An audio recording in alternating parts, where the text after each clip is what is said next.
I was a house for coach. Now I'm also starting preseason, so business as usual. Me concern it where be, and I think that I will need time to discuss it. Rich, a Banisina, we are losing the creme de la creme of our Ghanaian coaches out of the league, and I am beginning to get worried.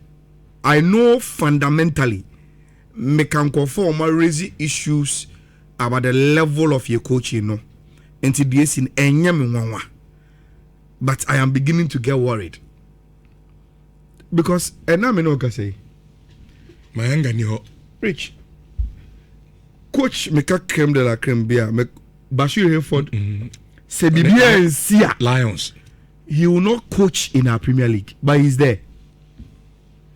Say bibia and Sia coach Maswa Kunedu will not be a league coach of the Ghana Premier League, but he is still coaching. Say bibia and Sia coach Bisa coach Prosper Nate Ogum will not be a league coach in Ghana, but he's there. You can add to the list. Didi so different Poman some ebe add Didi Dramani within the add. Omunjai coach no. These are Ghanaian creme de la creme coaches are or more system in him. But say a normal question here we will start the league and all these fine coaches in the category of Ghanaians will not be league coaches. That is problematic. Huge problem.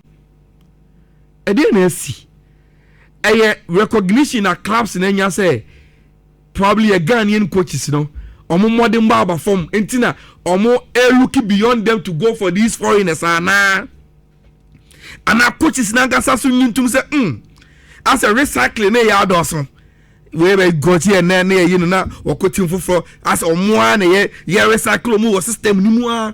What is the problem? And the end game na to young Ghana for any the way the industry is yen kakan ye free mu no. But some coaches no my bad sir with teams and ekuto yen for bit say Bashir Hayford.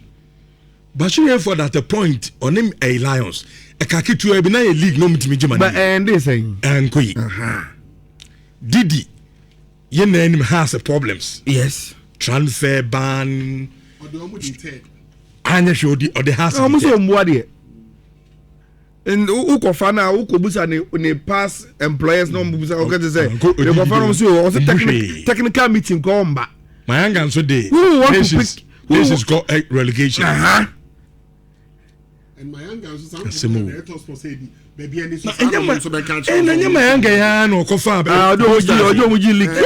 yes at a point in time after nations supporters corner Dr. Kwame also pomu coach no anko no maybe issue they say I am not verifying obia perspective on the entire coach be any kwaso coach but it is a worrying trend. Sure. See here Baba start league Kotoko there for in the Biafra Kotokonji league that.